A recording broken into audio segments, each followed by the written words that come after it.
Le processus d'ascension.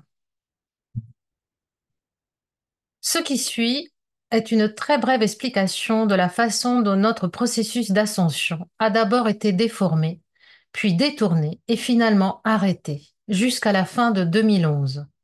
Après quoi, un chemin a été forgé pour nous permettre de nous élever, une fois de plus, dans notre véritable identité d'énergie source de Dieu. Cela explique également, et encore une fois très brièvement, un programme cosmique incroyablement complexe, conçu par un vaste collectif de gestalt de conscience bienveillant pour nous aider à récupérer et à faire évoluer à nouveau notre droit naturel de naissance à l'ascension dans les royaumes célestes que nous n'avons jamais vraiment quittés. Je ne suis qu'un représentateur de cette information vitale et j'ai mentionné les noms de ceux après desquels vous pouvez découvrir les détails étendus de cet événement colossal de superfréquence, un événement qui est en fait l'ascension à l'échelle universelle. Et le nom dont il parle, c'est bien sûr l'Alliance des Gardiens, The Emerald Covenant et Ashayana Dean. Cet événement rétablit notre droit naturel de naissance à cette ascension et garantit notre chemin de retour vers les cieux dans lesquels nous existons toujours. Nous étions censés à l'origine ascensionner en une seule vie et avoir acquis les fréquences dimensionnelles de toutes les 12 dimensions de matière, c'est-à-dire dans 4 univers harmoniques, à l'âge de 44 ans. Après cela, nous pouvions soit vivre pendant des milliers d'années sans vieillir ni être en mauvaise santé, soit choisir d'avancer encore plus loin sur l'escalier vers le ciel, entre guillemets, et de retourner dans les mondes des vastes royaumes de radiation de la conscience pure et aimante du soi. Tous les systèmes planétaires de notre univers ont été conçus pour faire exactement la même chose, remonter vers leur soi héroïque originel. Il y a environ 600 millions d'années, dans notre univers, cette possibilité a changé après une destruction planétaire cataclysmique qui a profondément affecté le processus d'ascension de tous les systèmes et de toutes les formes de vie. Nous avons été réensémencés en tant qu'humanoïdes à ADN à 12 brins d'intention céleste et sommes nés sur ce royaume terrestre afin de récupérer les âmes perdues d'une planète étoile déchue éclatée, appelée Tara. C'était notre mission et nous avons accepté de l'accomplir il y a longtemps. Pour nous aider dans ce programme de récupération désormais vital, une sphère de pure conscience a été créée, appelée la sphère d'Amenti, offrant aux âmes perdues une plateforme à travers laquelle elles pouvaient retrouver leur essence d'âme et leur identité consciente. Il y a 12 millions d'années, nous étions en ascension et accueillions les âmes perdues jusqu'à ce qu'il y a près de 6 millions d'années, une guerre cosmique éclate entre de nombreux êtres dimensionnels et que la Terre devienne une victime brisée et que la plus grande partie de la vie soit détruite. Nous avons été réensémencés lorsque la Terre s'est rétablie et nous avons recommencé à ascensionner conformément aux principes divins avec une plateforme de champ morphologique de la sphère d'Amenti réorientée, soi-disant réorientée. Pourtant, il y a 1 million d'années, la Terre avait été envahie par de nombreux êtres, souvent non bénins, venus d'autres systèmes stellaires, et une autre vaste guerre éclata à la surface de la Terre. Une guerre qui dura 1200 ans et qui détruisit à nouveau une grande partie de la planète et de ce champ de vie. Encore, nous avons été réensémencés dans les champs morphogénétiques de la Terre, cette fois-ci, il y a 800 000 ans. Et une fois de plus, nous avons tenté de récupérer les âmes perdues de Tara et de nous élever vers les mondes éternels du ciel. Pour nous aider dans cette destinée, un nouveau portail d'ascension éthérique, une sorte de passage d'évasion, a été créé, appelé l'arc ou arche de l'Alliance. Il a été créé il y a 840 000 ans, en préparation de notre nouvel ensémencement et permettrait le passage de la sphère d'Amenti au fur et à mesure des besoins. Il y a 250 000 ans, nous étions souvent entraités avec les êtres dimensionnels autrefois en guerre et notre ADN était utilisé par eux pour récupérer leur code déchu et leur permettre également de s'élever. Ces êtres déchus ont passé des centaines de milliers d'années à créer leur propre race hybride d'humains travailleurs, d'esclaves et de soldats à partir d'ADN angélique volé, notre ADN, et à le mélanger avec l'ADN des primates préanciens et le leur. L'homme de Néandertal en est un exemple. C'est ainsi que beaucoup d'entre eux ont prétendu être nos créateurs et qu'ils étaient nos propres dieux. Pourtant, cela n'a jamais été vrai. Lorsque ces êtres déchus ont finalement renié tous leurs traités et accords avec les Gestalt éclairés, une lente dégradation de notre ADN a commencé à se manifester.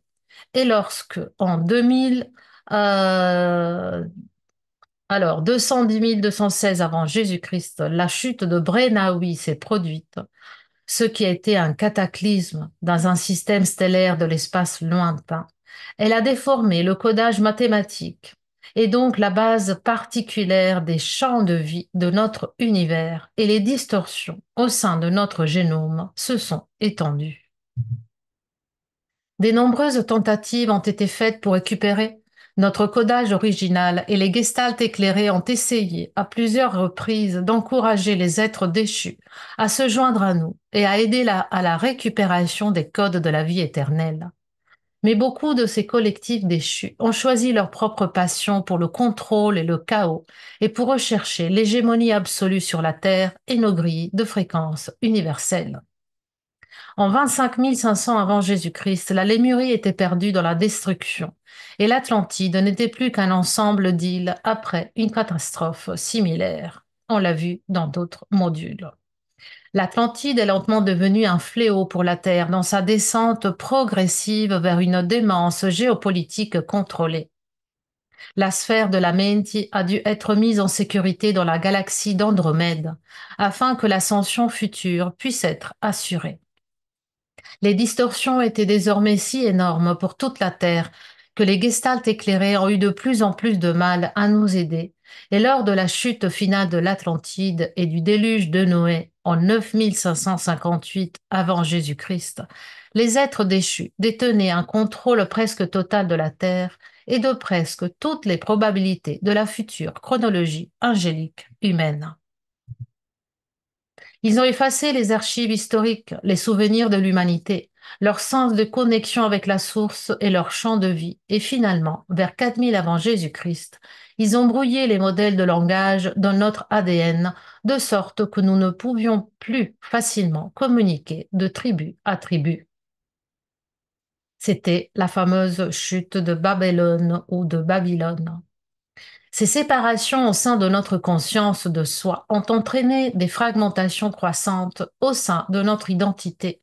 Et c'est à ce moment-là que les divisions au sein de notre corps émotionnel et de notre corps mental ont créé un soi supérieur et un soi inférieur, ou ce que certains ont appelé un jumeau maléfique.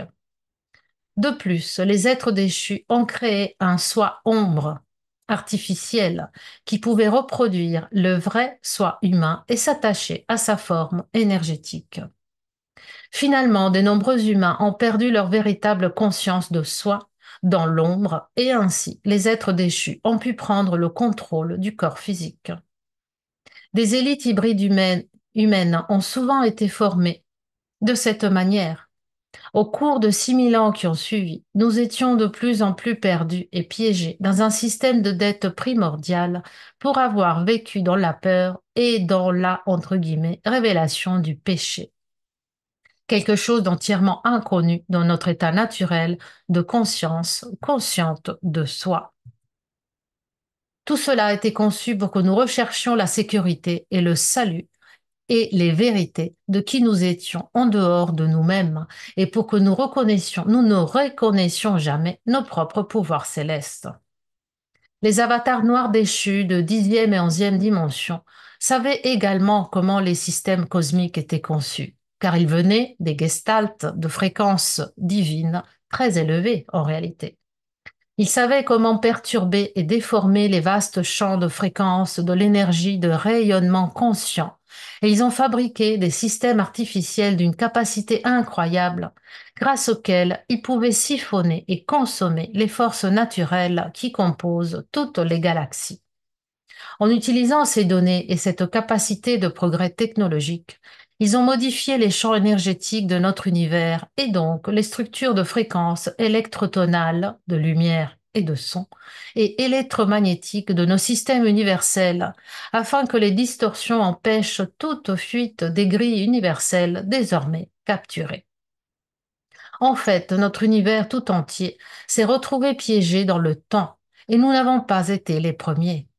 Les tout premiers au sein de nos mondes Ekasha, cosmologiquement énormes, ont commencé à tomber de cette façon il y a 480 milliards d'années.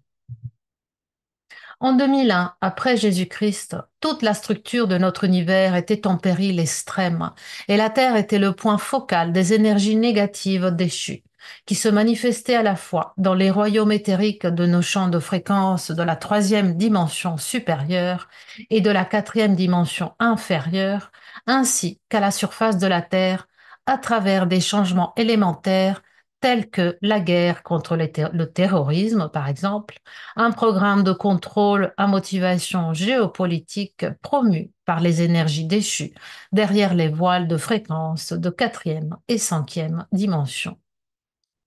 Vous pouvez penser que tous les événements géopolitiques de l'histoire sont chargés et favorisés simplement par le comportement et attitudes souvent hostiles de l'humanité. Mais franchement, vous auriez tort.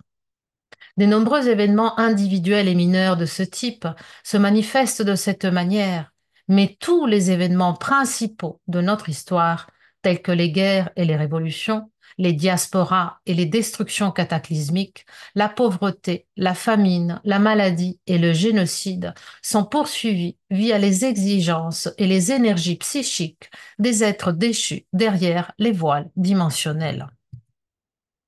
Ce sont eux et leurs menaces sur leurs élites hybrides humaines contrôlées qui déclenchent toutes les distorsions primaires dans ce monde. Il en est ainsi depuis des dizaines de milliers d'années. Et les contrôleurs voilés exerçaient également un pouvoir sur les énergies galactiques. Les planètes n'étaient plus dans leur alignement naturel, mais étaient inclinées à des degrés divers et cette inclinaison déformait les boucliers énergétiques des ondes stationnaires fixes de son et lumière à travers lesquelles elles pouvaient naturellement recevoir les flux éternels de l'énergie source. Leurs lignes axiatonales et leurs lignes ley line, comme les veines et les artères de notre corps humain, ne pouvaient pas recevoir correctement les nutriments des flux de vie éternelle, mais les avaient au contraire siphonnés hors de leur grille par les mécanismes artificiels si diaboliquement insérés dans les champs dimensionnels d'énergie. Des mécanismes artificiels à impulsion sonore à ultra basse fréquence ont envoyé leurs énergies invasives directement dans l'ADN humain et ont également déformé davantage le structure modèle de la Terre, de sorte que ces éléments atmosphériques et tectoniques ont été fortement affectés, souvent en raison d'interférences dans les champs solaires et la magnétosphère. Ce qu'on appelle l'escalier des structures énergétiques multidimensionnelles avec lesquelles nos royaumes holographiques ont été créés et qui existaient les uns dans les autres dans le même espace-temps, s'est rapidement déformé lui aussi, et la possibilité d'ascension a été menacée à jamais. Un nombre croissant de collectifs déchus se sont rassemblés aux portes de la Terre et de notre univers local, prêts à consommer les forces naturelles avec lesquelles nos mondes ont été créés. C'est dans cette tempête maligne de chaos que le principal protocole de sécurité pour tous les univers a été lancé. C'est le protocole dans lequel nous sommes maintenant impliqués. La date de ce moment critique dans l'histoire de l'espace-temps fut le 8 août 2011 en temps terrestre et le moment où ce dispositif de sécurité, le passage du pont de cristal de l'éveil Yu-Ra-Da, a été activé pour la première fois était en décembre 2016. Il ne peut pas être arrêté et il ne peut pas être détourné maintenant. Pour expliquer enfin ce qui est en train de se passer, je dois vous rappeler que toutes les plateformes d'expérience dans tous les mondes extérieurs holographiques de la création existent dans le même espace et le même temps. Mais elles existent dans des lignes temporelles différentes, accessibles via des portes de portail spécifiques dans l'hologramme. Vous êtes ici dans votre corps incarné sur la Terre 3D, mais juste ici à côté de vous se trouvent tous les autres univers de vous et en fait tout le reste. Ils ont apparemment séparé Ils sont apparemment séparés de vous afin que vous puissiez exister sans interruption dans votre expression de vie. Mais en fait, la seule raison pour laquelle ils sont séparés est à cause des zones de répulsion qui maintiennent les dimensions séparées par le biais de taux angulaires de rotation des particules élémentaires. Vos particules tournent à des angles et à des vitesses différents, et c'est ce qui a créé l'illusion de la différence et de votre réalité. Si vous pouviez faire tourner vos particules à la même vitesse et au même angle que, disons, la huitième dimension, alors vous seriez en mesure d'accéder à cette dimension. C'est ce qu'on appelle l'ascension dimensionnelle transmutationnelle.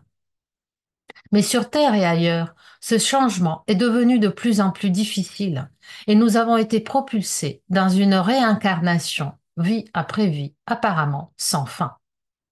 Ajoutez à cela les créations diaboliques de l'intelligence artificielle des êtres déchus, comme les zones d'hibernation, où les âmes à leur mort seraient attirées par la lumière blanche et attirées dans un paradis artificiel où elles pourraient être soit stockées indéfiniment, soit renvoyées sur Terre pour une autre vie, mais sans souvenir de leur précédente. Ce qui signifie qu'elles devraient presque tout recommencer. Donc les voies d'ascension normales et naturelles ont été effectivement bloquées et cette situation a dû être résolue. Et la sécurité ultime était finalement la seule voie vers les probabilités futures pour l'ensemble de notre univers. Une voie différente a dû se manifester et c'est ce que fait réellement le protocole de sécurité. Son code secret était conservé au plus profond du noyau de la Terre, car elle a toujours été une planète noble, ce qui signifie qu'elle était l'une des rares planètes de tout univers à détenir un tel code et qu'une fois activé, il déclenchait le passage du pont de cristal. Ce code est connu sous le nom de Nomi Code et il est maintenant opérationnel dans les grilles de la Terre et, par conséquent, dans les nôtres. En tout cas, dans tous les grilles énergétiques des indigos angéliques sur Terre. Et pourtant, il n'a pu être initié qu'au bord même de l'extinction. Et ce moment s'est produit juste avant le 8 août 2011. Cette séquence de code a ouvert une série de plateformes et de passages de démi-densité jusqu'ici inconnus, en particulier pour les êtres déchus, et de complexes structurels éthériques qui permettent une voie spéciale vers un processus de superfréquence qui permet à des univers entiers de s'élever à travers des champs de temps spécifiques jusqu'à ce qu'ils se manifestent dans une position de milliers d'années plus tard dans le futur et d'où ils peuvent se reconnecter avec la voie d'ascension originale pour laquelle ils ont été divinement conçus à l'origine. C'est une sorte de détour en dehors de la voie d'ascension normale, de sorte que la reconnexion avec la voie normale puisse éventuellement se produire dans une autre construction espace-temps. Au lieu de monter, soi-disant, l'escalier classique que nous suivrions normalement, nous empruntons un itinéraire alternatif, un itinéraire entièrement protégé par un champ énergétique tampon unique et ineffablement puissant, appelé le protecteur absolu. Ce processus d'ascension a déjà commencé par l'activation de ce que l'on appelle les 5 étincelles arcs de la liberté, sur Terre et dans nos champs personnels. Ces étincelles sont activement alignées avec 3 flammes de réclamation, la flamme Aurora, la flamme Amenti et la flamme No-Mi-Ya. Les flammes sont essentiellement des vastes piliers de lumière et de son, souvent en forme de colonnes, connues sous le nom d'ondes stationnaires, et elles fonctionnent à des résonances de fréquences très spécifiques et extrêmement puissantes. Elles s'interconnectent les unes aux autres et agissent sur les structures au sein de la conception cosmique afin que d'autres aspects de l'architecture cosmique puissent s'ouvrir et devenir disponibles pour les champs de vie d'univers entier. C'est ce qui se passe maintenant. Vous ne pouvez pas voir avec vos yeux 3D ces énormes colonnes sphériques chatoyantes de champs d'ondes, de flammes, de sons et lumière qui peuvent englober des galaxies entières. Mais elles sont là, agissant de plus en plus sur les champs de fréquence de tous les domaines holographiques externes. Nous allons effectivement retourner à ce qu'on appelle Ourta 3, la version évoluée de la Terre, sur Andromède, notre foyer galactique d'origine M31, et la galaxie du triangle M33, via, en plus des réseaux ci-dessus, les 5 plateformes Aurora, le passage de libération, du passage du pont de cristal et les mécanismes de passage de l'Amenti du lotus bleu. Ici, une image de ce à quoi ressemble réellement un passage monadique du lotus bleu de dimension 13 originale, et je crois que la ligne d'antenne du lotus bleu peut bien y ressembler. Cette série de marches ou plateformes et de passages appelés passages de transposition de fréquence bleue et passage d'émancipation de fréquence rose mènent directement au passage ultime connu sous le nom de passage de libération, et c'est à travers eux que nous montons. La plupart de ces étincelles d'arc se manifesteront dans notre expérience visuelle sensorielle d'ici 2031. Vous pourrez donc réellement voir certaines des manifestations de ces étincelles et plateformes sous la forme de villes-nuages, oui, des villes dans le ciel, ou de villes océaniques, ou des villes-grottes, depuis le dessous de la croûte terrestre et jusqu'à l'atmosphère, même à des milliers de kilomètres au-dessus de nous. Ce seront des champs de réalité et d'expression de la vie, et nous pourrons exister en leur sein en toute sécurité, même si notre forme terrestre actuelle existera dans sa propre chronologie actuelle. Certaines de ces plateformes ont été induites il y a de nombreuses années, et beaucoup de gens, en Chine par exemple, ont réellement vu de villes dans les nuages à cette époque et ont pris des photos qui ont été rapidement ridiculisées ou retirées.